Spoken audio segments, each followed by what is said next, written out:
در ټولو مخکې انسان د الله په ذات خوابده کې، د الله په قوانینو خوابده کې، د رسول الله صلی الله علیه وسلم په ناموس باندې خوابده کې، د رسول الله صلی الله علیه وسلم په سپکاوي باندې زیر سي. د انسان چې کوم غیرت دی، کوم ضمیر دی، هر انسان یو ضمیر لري، یو غیرت لري، احساسات لري. دا احساسات راپورته کیږي وخت، دا غیرت راپورته کیږي وخت. در ټولو مهم مقام به د دې دی چې په کوم ځای کې ستا د دین بې حرمتي شروع وي، په کوم ځای کې ستا د قرآن بې حرمتي شروع وي، په کوم ځای کې ستا د محمد رسول الله صلی الله علیه وسلم د ناموس بې حرمتي شروع وي. هلته باید ستا احساسات ستا د لاسه ووځي، ستا غیرت باید پر جوش راسي. دا چیرې غیرت؟ نو موږ وینو زموږ ستاسو د مسلمان په شکل کې، په مسلمانه ټولنه کې، په مسلمان مجلس کې یو فاسق سړی د دین د شعائرو یا د دین د اصولو، د اسلام د اصولو عام توهین کوي او ټول ورباندې خاط.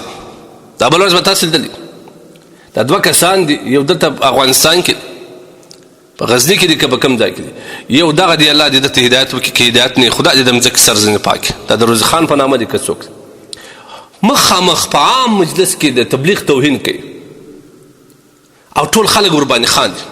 څومره بې ضمیره سو موږ، څومره بې وجدانه یو موږ، څومره یې غیرت ته لاس ورکړی چې په دغه حال کې تا د باندې یو شي وارې نه وکړي یا دې په سمه توګه پوه نه کړي. نو په دې پوه شه چې ستا هغه غیرت، هغه ضمیر چې د الله جل جلاله په مینه او محبت کې استعمالوي، هغه ته د لاس ورکړی دی. او په دې باندې به استغفار وایه، استغفار به وایه. تاسو وګورئ تبلیغ د اسلام د دعوت یو عظیمه ذریعه ده. د دې دپاره الله جل جلاله انبیاء کرام راستولي دي. دا د انبیاءو د بعثت عظیم مقصد و. د الله په احکاماتو باندې مسلمانان خبرول، د الله بندگان خبرول، د الله بندگان د خدای لوري ته دعوتول، د الله جل جلاله سره جوړول، دا د تبلیغ مقصد دی. د دې دپاره الله 1,40,000 انبیا راستول دي. قرآن حکم کړ دی ولتکن منکم امه یدعون الى الخیر یامرون بالمعروف وینهون عن المنکر. په تاسو کې باید ضرور داسې ټولنه وي چې هغه خیر لوري ته خلک را دعوتوي، الله سره یې جوړوي، د ښو کار حکم ورته کوي، د بدو کارو سره راګرځي. دا د نن ټکنالوژي سره سم تضاد. دغه دومره بې عقلان دي، دومره د عقل خلاص خلک دي.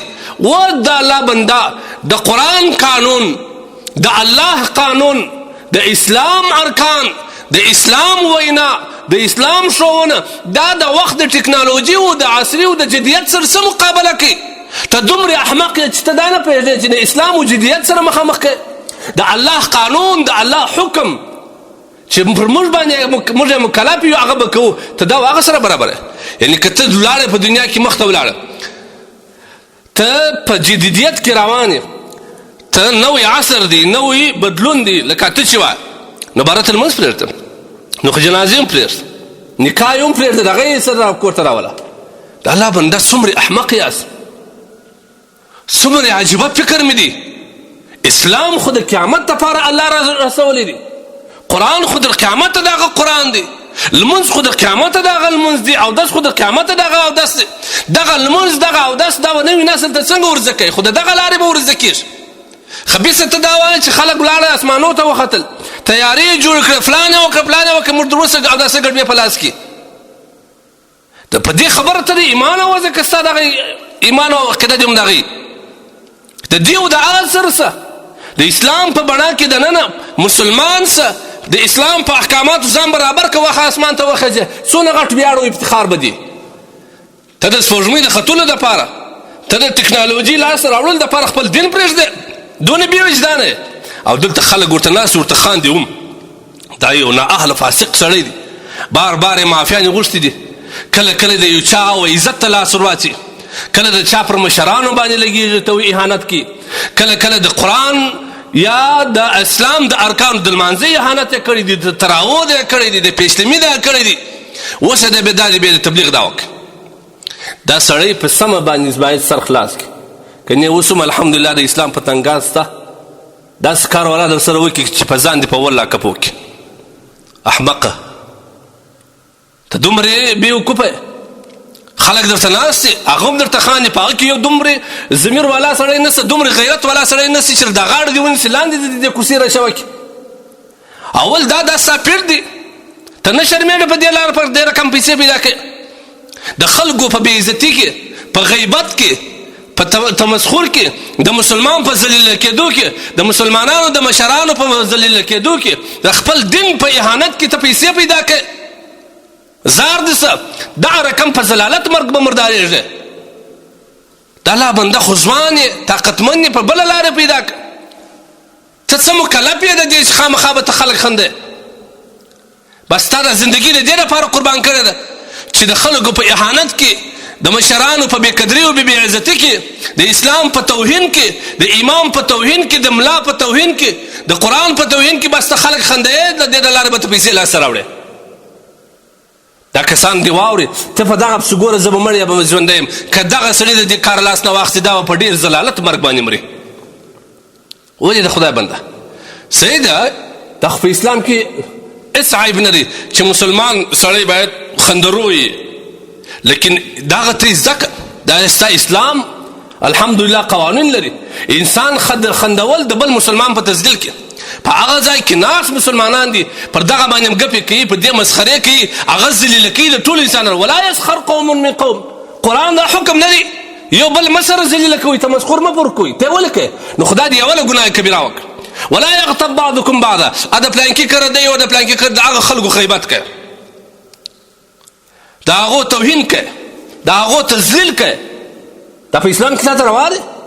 دا واورې هغه کسان چې دوی راغواړي په دعوت باندې زه د یو مسلمانۍ ورورګلوي یو مشوره ورکوم د خدای په خاطر د دغه خلکو دپاره دعوت مه کوئ. دا ته خپل کور د انسانانو دپاره د ګناه کبیره مرکز جوړه. ستا په کور کې خلک راټول سوي دي هلته ستا په کور کې د دین د شاعرو توهین کېږي ګناه به ستا یي. دا مجلس تا ورته جوړ کړی دی دا غوښې تا په خوړلې دي دا چارج کړي تا دی د دې جزا به ته خورې. دلته چې د مسلمان د مشرانو توهین کېږي د دې لاملو سبب ته دلته که د اسلام توهین کېږي د دې لاملو سبب ته دلته که د قوم اهانت کېږي د دې لاملو سبب ته څه د پیښه ده. د الله بنده د هغه پیسې د هغه ډوډۍ د هغه دعوت وکړه داسې کسان د طبیعت ته راوله چې ستا طبیعت ورسره سمیږي نه په هغه کې د چا تمسخر وي نه په هغه کې د چا تذلیل وي نه په هغه کې د چا د عزت ته تاوان رسېږي نه په هغه کې د چا غیبتونه وي. دا اوس کوم کسان بقاعده خلک په دعوتو راغواړي دا خلک دا سړی مه خرابوئ دا په خپل عمل د اسلام وځي. دا واورئ نبي علیه الصلات وسلام یو روایت دی وایي زما پر امت باندې په آخر د زمانو کې فتنې ډېرېږي داسې به ډېرېږي چې سهار به سړی مؤمن وي ماښام چې کور ته ځي یا پر ځای باندې بېدېږي کافر وي الیاذ بالله یا ماښام چې کوم کور ته ننوتی مؤمن دی د هغه کوره چې سهار راوځي کافر وي. ولې نبي علیه الصلات وسلام یبیع دینه بعرض من الدنیا د یو څو دنیا په خاطر باندې خپل دین خرڅوي. د دې مصداق خو دغه دی که نه د یو څو روپو په خاطر باندې د خلکو د خندولو دپاره د خلکو د خوشحاله کولو دپاره هر رقم یې د مقصد دا دی چې زه خلک وخندوم ما ته پیسې زیاتې راکړي. که د دین اهانت کېږي که د دین د شعار توهین کېږي د دی په څه دغه د الله رسول وایي سهار ته به مؤمن ماښام ته به کافر دی. په ځان باندې خبر د دین اهانت او توهین به کړی د 100 روپو په خاطر به د اسلام وتلی. دا کسان دې ووایي که چیرې دغه سړی په دغه مجلس کې د تبلیغ اهانت کړی دی دا سړی دې خپل کلمه نه وکړي. دا د انبیاو شعار دی د الله بندګانو د خدای په خاطر موږ پښتانه ورځ ته رابلي د خپل دین څخه لرې کېږو. هغه الحمدلله غیور پښتون چې پر دین باندې دین اسلام باندې واحد یو کس دی چې الحمدلله زموږ په کورو کې موږ الحمدلله اسلام ستا دین ستا زموږ په بدنو کې الحمدلله ستا زموږ په معاشره کې ستا خو کله کله داسې اعمال چې زموږ ته پام نه وي چې هغه زموږ د دین د اهانت یا زموږ د دین د لرېوالي ذریعه ګرځي. دا سړی پوه کړي په سمه یې پوه کړي الله تبارک وتعالی دې هدایت ورته وکړي.